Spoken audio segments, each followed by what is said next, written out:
नमस्ते दोस्तों, आज की हमारी कहानी है एक ऐसी लड़की की जिसकी मासूम हंसी के पीछे छिपा था एक गहरा दर्द, एक रहस्य जिसने पूरे गांव को हिलाकर रख दिया। धर्मवीर भारती जी की लिखी यह मार्मिक कहानी है गुल की बन्नो, एक ऐसी दुल्हन की दास्तान जिसकी आंखों में सपने थे, लेकिन किस्मत ने उसके हाथ में थमा दी एक चुप्पी, एक साजिश। तो आइए जानते हैं गुलकी की कहानी।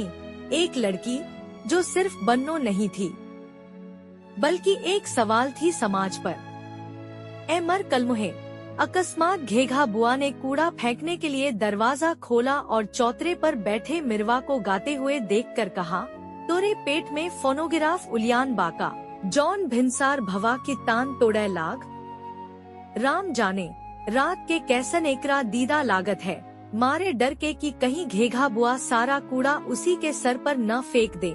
मिरवा थोड़ा खिसक गया और ज्यों ही घेघा बुआ अंदर गई कि फिर चौतरे की सीढ़ी पर बैठ पैर झुलाते हुए उसने उल्टा सुल्टा गाना शुरू कर किया, तुम्हें बच याद कलते छनम तेरी कछम। मिरवा की आवाज सुनकर जाने कहां से झबरी कुतिया भी कानपूंछ झटकारते आ गई और नीचे सड़क पर बैठकर मिरवा का गाना बिल्कुल उसी अंदाज में सुनने लगी जैसे हिज मास्टर्स वॉइस के रिकॉर्ड पर तस्वीर बनी होती है। अभी सारी गली में सन्नाटा था। सबसे पहले मिरवा, असली नाम मेहरलाल, जागता था और आंख मलते मलते घेघा बुआ के चौतरे पर आ बैठता था। उसके बाद झबरी कुतिया, फिर मिरवा की छोटी बहन मटकी और उसके बाद एक एक कर गली के तमाम बच्चे, खोचेवाली का लड़का मेवा, ड्राइवर साहब की लड़की निर्मल, मैनेजर साहब के मुन्ना बाबूस भी आ जुटते थे। जब से गुलकी ने घेघा बुआ के चौतरे पर तरकारियों की दुकान रखी थी, तब से यह जमावड़ा वहाँ होने लगा था। उसके पहले बच्चे हकीम जी के चौतरे पर खेलते थे। धूप निकलते गुलकी सट्टी से तरकारियां खरीद कर अपनी कुबड़ी पीठ पर लादे, डंडा टेकती आती और अपनी दुकान फैला देती। मूली, नींबू, कद्दू, लौकी, घिया बंडा, कभी कभी सस्ते फल। मिरवा और मटकी जानकी उस्ताद के बच्चे थे जो एक भयंकर रोग में गलगल कर मरे थे और दोनों बच्चे भी विकलांग, विक्षिप्त और रोगग्रस्त पैदा हुए थे। सिवा झबरी कुतिया के और कोई उनके पास नहीं बैठता था और सिवा गुलकी के कोई उन्हें अपनी देहरी या दुकान पर चढ़ने नहीं देता था। आज भी गुलकी को आते देखकर पहले मिरवा गाना छोड़कर छलाम गुलकी और मटकी अपने बड़ी हुई तिल्ली वाले पेट पर से खिसकता हुआ जांघिया संभालते हुए बोली, एक ठो मूली दे देव। एक गुलकी पता नहीं किस बात से खींची हुई थी कि उसने मटकी को झिड़क दिया और अपनी दुकान लगाने लगी। झबरी भी पास गई कि गुलकी ने दंड उठाया।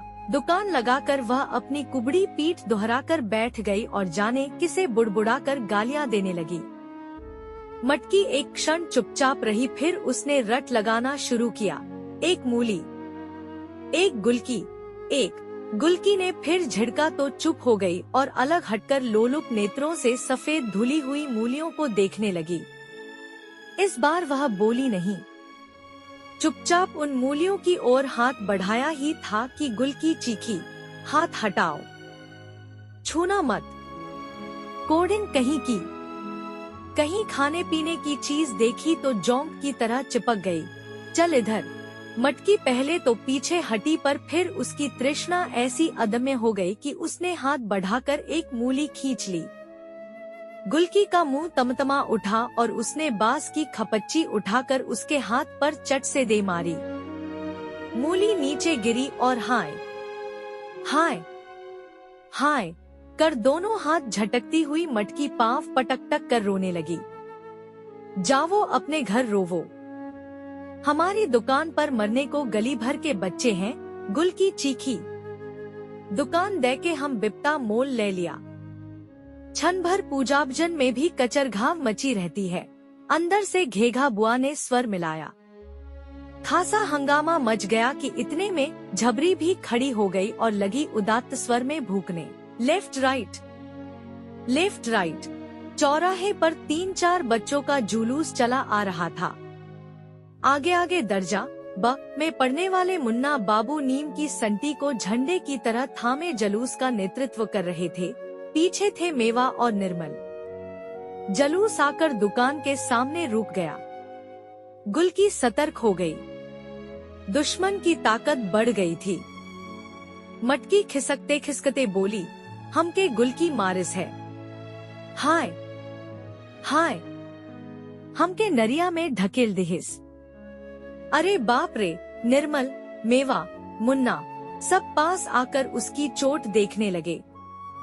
फिर मुन्ना ने ढकेलकर सबको पीछे हटा दिया और संटी लेकर तनकर खड़े हो गए। किसने मारा है इसे? हम मारा है, कुबड़ी गुल्की ने बड़े कष्ट से खड़े होकर कहा। क्या करोगे? हमें मारोगे? मारोगे? मारेंगे क्यों नहीं, मुन्ना बाबू ने अकड़कर कहा। गुल्की इसका कुछ जवाब देती कि बच्चे पास घिर आए। मटकी ने जीभ निकालकर मुंह बिराया। मेवा ने पीछे जाकर कहा, एक कुबड़ी, अपना कुबड़ दिखाओ, और एक मुट्ठी धूल उसकी पीठ पर छोड़कर भागा। गुल्की का मुंह तमतमा आया और रूंधे गले से कराहते हुए उसने पता नहीं क्या कहा, किंतु उसके चेहरे पर भय की छाया बहुत गहरी हो रही थी। बच्चे सब एक एक मुट्ठी धूल लेकर शोर मचाते हुए दौड़े कि अकस्मात घेघा बुआ का स्वर सुनाई पड़ा, ए मुन्ना बाबू, जात हो कि अभिन बहन जी का बुलवाए के दुई चार कनेठी दिलवाई। जाते तो हैं, मुन्ना ने अकड़ते हुए कहा। ए मिरवा, बिगुल बजाओ। मिरवा ने दोनों हाथ मुंह पर रखकर कहा, धुतु धुतु धु। जुलूस आगे चल पड़ा और कप्तान ने नारा लगाया, अपने देश में अपना राज। गुल्की की दुकान बाइकाट। नारा लगाते हुए जुलूस गली में मुड़ गया। कुबड़ी ने आंसू पोंछे, तरकारी पर से धूल झाड़ी और साग पर पानी के छींटे देने लगी। गुल्की की उम्र ज्यादा नहीं थी, यही हद से हद 25-26, पर चेहरे पर झुर्रियां आने लगी थी और कमर के पास से वह इस तरह दोहरी हो गई थी जैसे 80 वर्ष की बुढ़िया हो। बच्चों ने जब पहली बार उसे मोहल्ले में देखा तो उन्हें ताजुब भी हुआ और थोड़ा भय भी। कहाँ से आई, कैसे आ गई, पहले कहाँ थी, इसका उन्हें कुछ अनुमान नहीं था। निर्मल ने जरूर अपनी माँ को उसके पिता ड्राइवर से रात को कहते हुए सुना, यह मुसीबत और खड़ी हो गई। मर्द ने निकाल दिया तो हम थोड़े ही यह ढोल गले बांधेंगे। बाप अलग हम लोगों का रुपया खा गया। सुना चल बसा तो डरी कि कहीं मकान हम लोग न दखल कर लें और मर्द को छोड़कर चली आई। खबरदार, जो चाबी दी तुमने, क्या छोटेपन की बात करती हो? रुपया उसके बाप ने ले लिया तो क्या हम उसका मकान मार लेंगे? चाबी हमने दे दी है। 10-5 दिन का नाज पानी भेज दो उसके यहाँ। हाँ, सारा घर उठा के भेज देव। सुन रही हो घेघा बुआ, तो का भवा बहू। अरे निर्मल के बाबू से तो एकरे बाप की दांत काटी रही। घेघा बुआ की आवाज आई, बेचारी बाप की अकेली संतान रही। यही के ब्याह में मटियामेट हुई गवा। पर ऐसे कसाई के हाथ में दिहिस की 5 बरस में कुबड़ निकल आवा। साला यहाँ आवे तो हंटर से खबर लूं मैं। ड्राइवर साहब बोले, 5 बरस बाद बाल बच्चा हुआ। अब मरा हुआ बच्चा पैदा हुआ तो उसमें इसका क्या कसूर? साले ने सीढ़ी से ढकेल दिया। जिंदगी भर के लिए हड्डी खराब हो गई ना, अब कैसे गुजारा हो उसका? बेटवा एको दुकान खुलवाए देव, हमरा चौतरा खाली पड़ा है। यही रुपया 2 रुपया किराया दे देवा करे, दिन भर अपना सौदा लगाए ले, हम का मना करे थे। इतना बड़ा चौतरा मोहल्ले वालन के काम न आई तो का हम छाती पर धे ले जा। पर हाँ, मुला रुपया दे देव करे। दूसरे दिन यह सनसनीखेज खबर बच्चों में फैल गई। वैसे तो हकीम जी का चबूतरा पड़ा था, पर वह कच्चा था, उस पर छाजन नहीं थी। बुआ का चौतरा लंबा था, उस पर पत्थर जुड़े थे, लकड़ी के खंभे थे, उस पर टीन छाई थी, कई खेलों की सुविधा थी। खंभों के पीछे किलकिल कांटे की लकीरें खींची जा सकती थी। एक टांग से उचकुचक कर बच्चे चिबिड्डी खेल सकते थे। पत्थर पर लकड़ी का पीढ़ा रखकर नीचे से मुड़ा हुआ तार घुमाकर रेलगाड़ी चला सकते थे। जब गुल्की ने अपनी दुकान के लिए चबूतरों के खंभों में बांस बांधे तो बच्चों को लगा कि उनके साम्राज्य में किसी अज्ञात शत्रु ने आकर किलेबंदी कर ली है।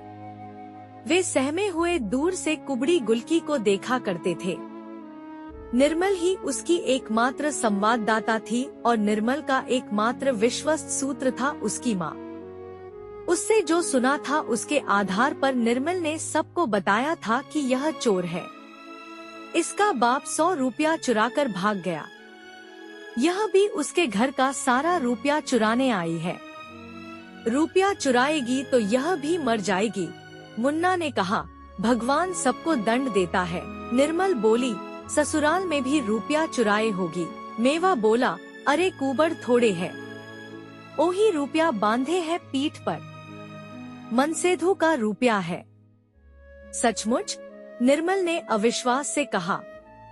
और नहीं क्या कुबड़ थोड़ी है तो दिखावे। मुन्ना द्वारा उत्साहित होकर मेवा पूछने ही जा रहा था कि देखा साबुन वाली सत्ती खड़ी बात कर रही है। गुल्की से कह रही थी, अच्छा किया तुमने, मेहनत से दुकान करो, अब कभी थूकने भी न जाना उसके यहाँ।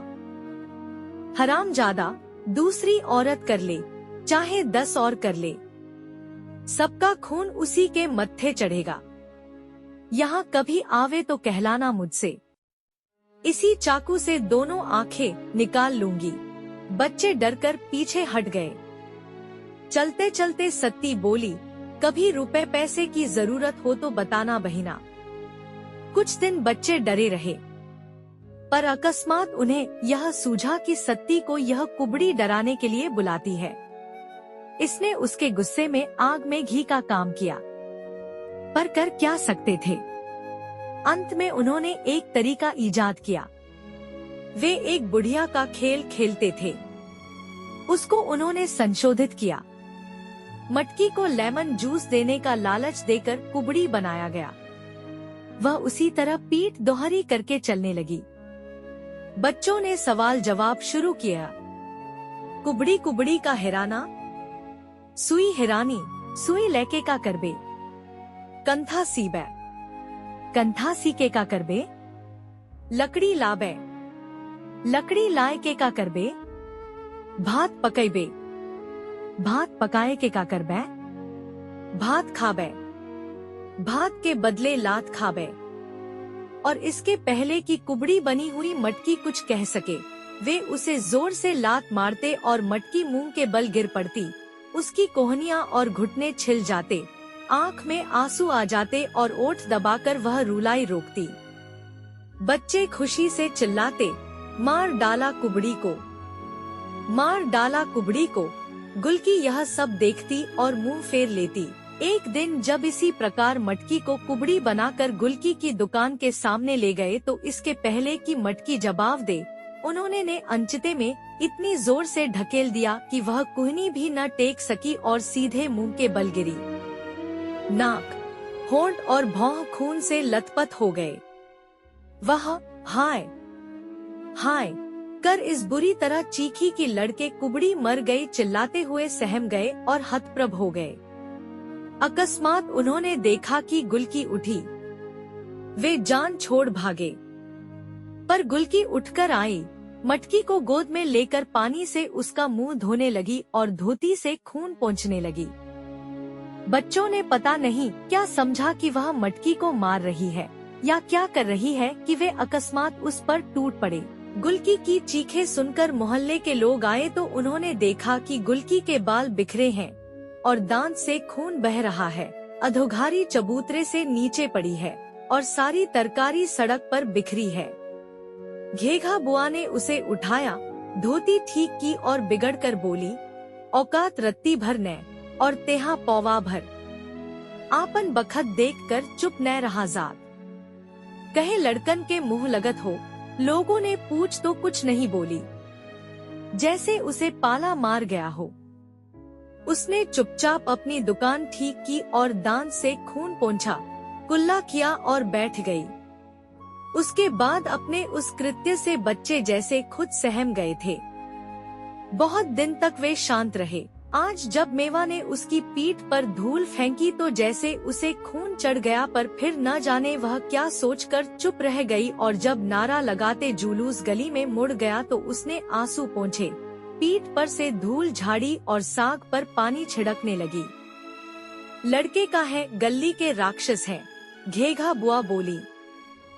अरे उन्हें काहे कहो बुआ, हमारा भाग भी खोटा है, गुलकी ने गहरी सांस लेकर कहा। डॉट इस बार जो झड़ी लगी तो 5 दिन तक लगातार सूरज के दर्शन नहीं हुए।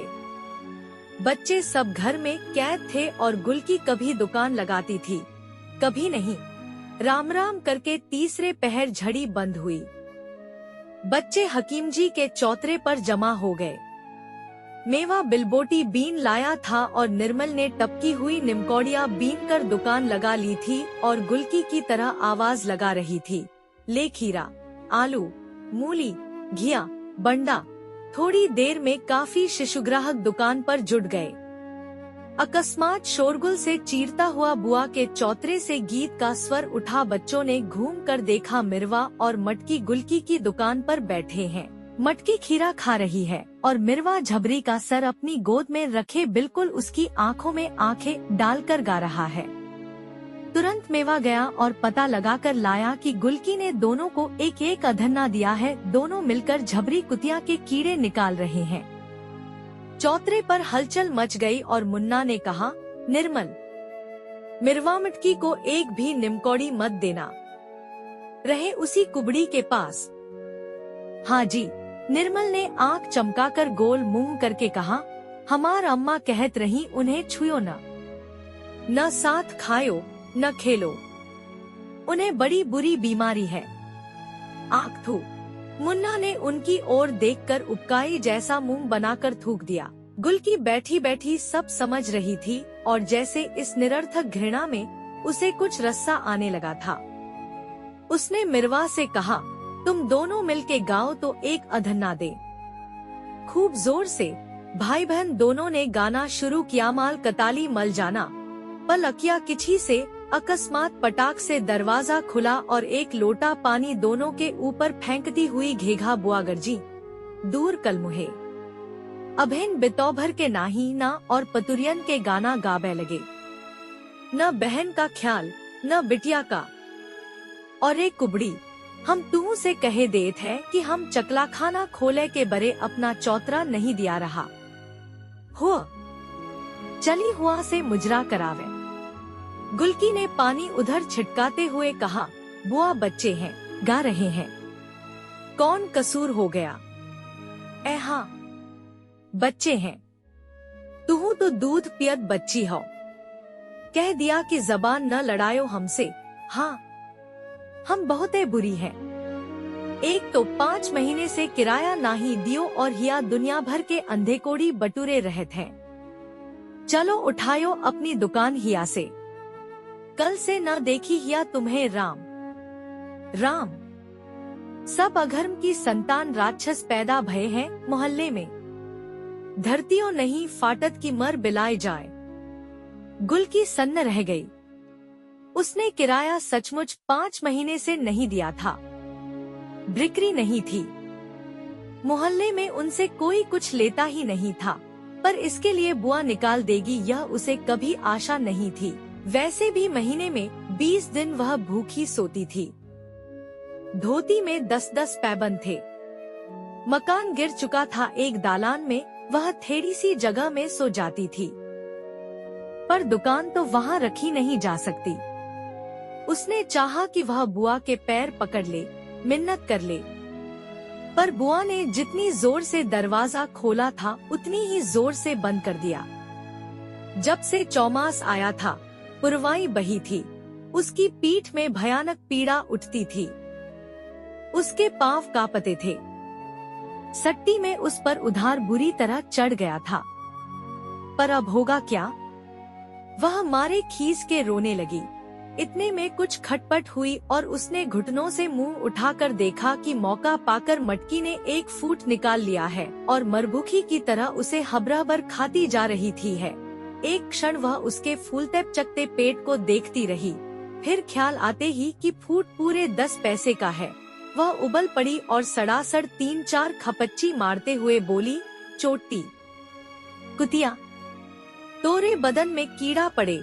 मटकी के हाथ से फूट गिर पड़ा पर वह नाली में से फूट के टुकड़े उठाते हुए भागी। न रोई न चीखी, क्योंकि मुंह में भी फूट भरा था। मिरवा हक्का बक्का इस घटना को देख रहा था कि गुलकी उसी पर बरस पड़ी। सड़सड़ उसने मिरवा को मारना शुरू किया। भाग यहाँ से हरामजादे। मिरवा दर्द से तिलमिला उठा। हमला पैछा देव तो जाई, देत है पैसा, ठहर तो। सड़ सड़ रोता हुआ मिरवा चौतरे की ओर भागा। निर्मल की दुकान पर सन्नाटा छाया हुआ था। सब चुप उसी ओर देख रहे थे। मिरवा ने आकर कुबड़ी की शिकायत मुन्ना से की और घूमकर बोला, मेवा बता तो इसे। मेवा पहले हिचकिचाया, फिर बड़ी मुलायमियत से बोला, मिरवा तुम्हें बीमारी हुई है न, तो हम लोग तुम्हें नहीं छुएंगे, साथ नहीं खिलाएंगे, तुम उधर बैठ जाओ। हम बीमार हैं मुन्ना। मुन्ना कुछ पिघला। हाँ, हमें छुओ मत। निमकौड़ी खरीदना हो तो उधर बैठ जाओ, हम दूर से फेंक देंगे, समझे। मिरवा समझ गया, सर हिलाया और अलग जाकर बैठ गया। मेवा ने निमकौड़ी उसके पास रख दी और चोट भूलकर पकी निमकौड़ी का बीजा निकाल कर छीलने लगा। इतने में उधर से घेघा बुआ की आवाज आई, ए मुन्ना, तई तू लोग परे हो जाओ। अबेन पानी गिरी ऊपर से। बच्चों ने ऊपर देखा। तिछत्ते पर घेघा बुआ मारे पानी के छप छप करती घूम रही थी। कूड़े से तिछत्ते की नाली बंद थी और पानी भरा था। जिधर बुआ खड़ी थी उसके ठीक नीचे गुलकी का सौदा था। बच्चे वहाँ से दूर थे पर गुलकी को सुनने के लिए बात बच्चों से कही गई थी। गुलकी कराहती हुई उठी। कुबड़ की वजह से वह तनकर चिछत्ते की ओर देख भी नहीं सकती थी।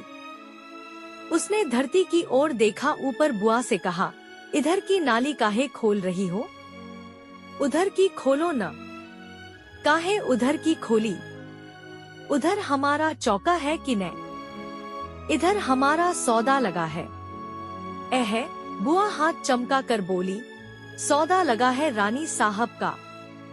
किराया दे की दाई हिया फाटत है और टर्राय के दाई नटे में गामा पहलवान का जोर तो देखो। सौदा लगा है तो हम का करी? नारी तो यह खुली है, खोलो तो देखें। अकस्मात गुलकी ने तड़प कर कहा, आज तक किसी ने उसका वह स्वर नहीं सुना था। 5 महीने का 10 रुपया नहीं दिया बेशक, पर हमारे घर की धन्नी निकाल के बसंतू के हाथ किसने बेचा? तुमने।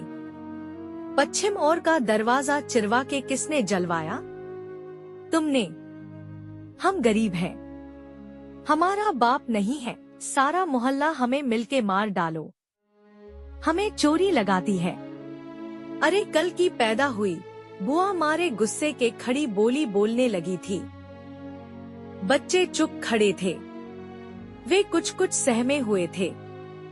कुबड़ी का यह रूप उन्होंने कभी न देखा, न सोचा था।